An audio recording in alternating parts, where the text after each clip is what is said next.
Okay, let's go into part two. Now, part two of this is, again, kind of about the pilot and about why I'm doing this.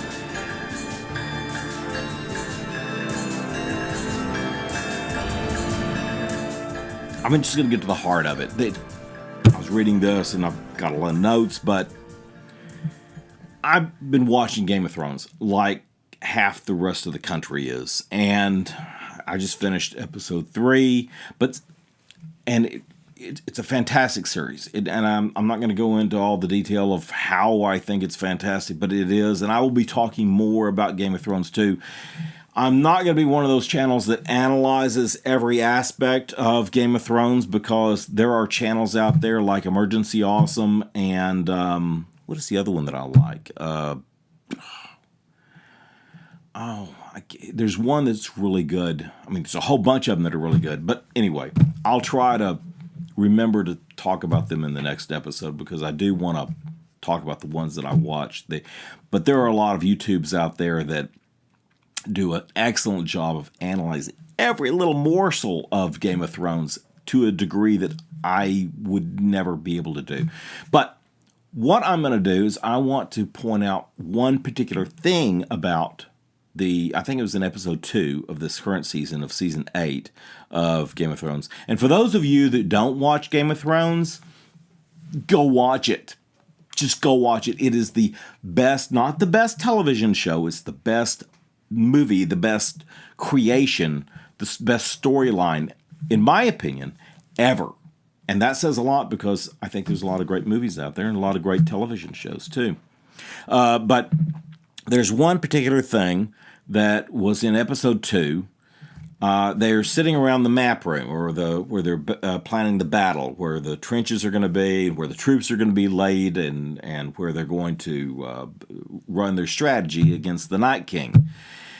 And they talk about, what does the Night King want? The Night King, and Bran, which is one of the characters, he says what the Night King wants is to come and destroy mankind. He wants to obliterate the memory of man, which, if you think about it, you can destroy mankind, but when you obliterate the memory of something, when you erase something from history completely and totally, where there's nothing left, then it is as if it never existed.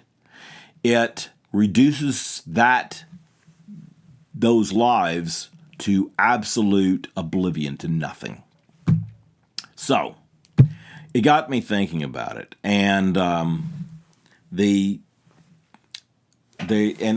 fact, there's one's website that they have, which is a really.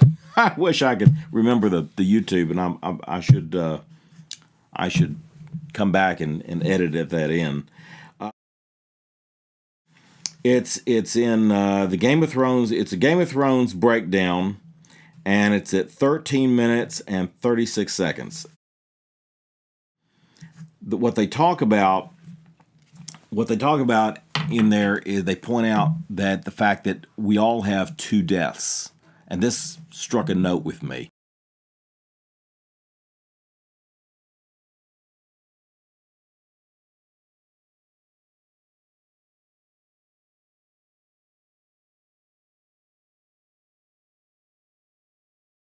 We die, like humans die, and then, but when our memory is lost, when this individual dies right here, okay, when this individual dies, and this is his best friend, and he knows him, and then, but he dies, but he's still alive, and he remembers his best friend. But what happens when he dies and everybody else who knew that individual dies? Then his memory is lost. Now, maybe he'll tell his kids about him or whatever, but then that'll be a secondhand memory. I've recognized this aspect of memory and life and death for a long time, and I thought it was very eloquently put in the Game of Thrones, so I encourage you to go watch that.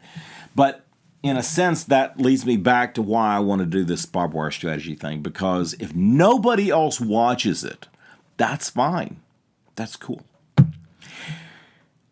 But it's here for my kids, my 2 kids, Alexander and India, who I don't know how long I'll live. I don't know if I'll die after this episode. And if I find out that this didn't record right, I may die of just frustration.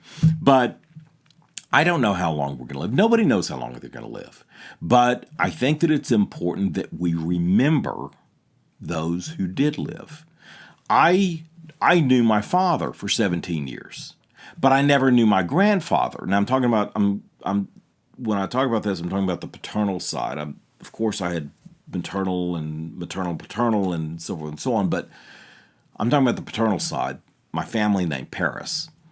I never knew my grandfather. He died in 1960. He was born in 1885, and he died in 1960. I didn't come along till 4 years later.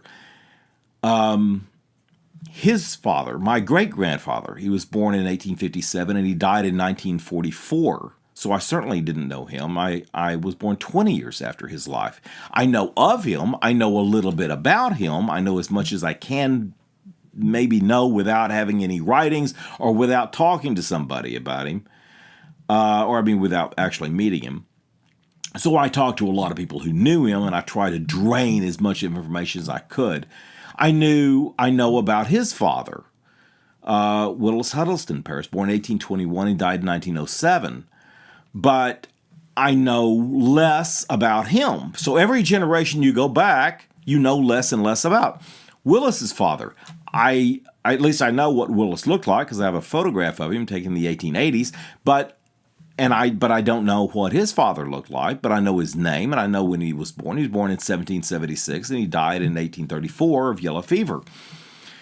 But I know very little about him other than he fought in the War of 1812, the Battle of New Orleans in 1815, and rode with Andrew Jackson.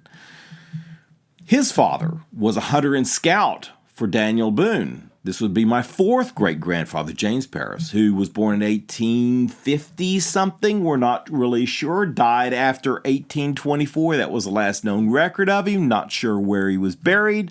He was, like I said, he was a hunter and a scout, so he was an explorer somewhat. Fought in the American Revolution. And I know all the generations going back from there to 1680 when we came from England to the colonies. So we've been here in the country since 1680, at least on the paternal line. And I know all the way back the guy that lived in England, John Paris, in 1680. But I don't know anything further back than that. And on that, I just have a name. That's it. My point of this is that why is it that way? It doesn't have to be that way. We could know everything, especially with this digital age and the ability to write and record and all of the stuff. We should know there is no excuse that we should not be able to pass on from at least this point forward who we are and what we're about, and what we think, what our opinions are, and so forth and so on. I have a lot more to say about that in the future, but I'll save that for other episodes. Let's move on to part 3 of this.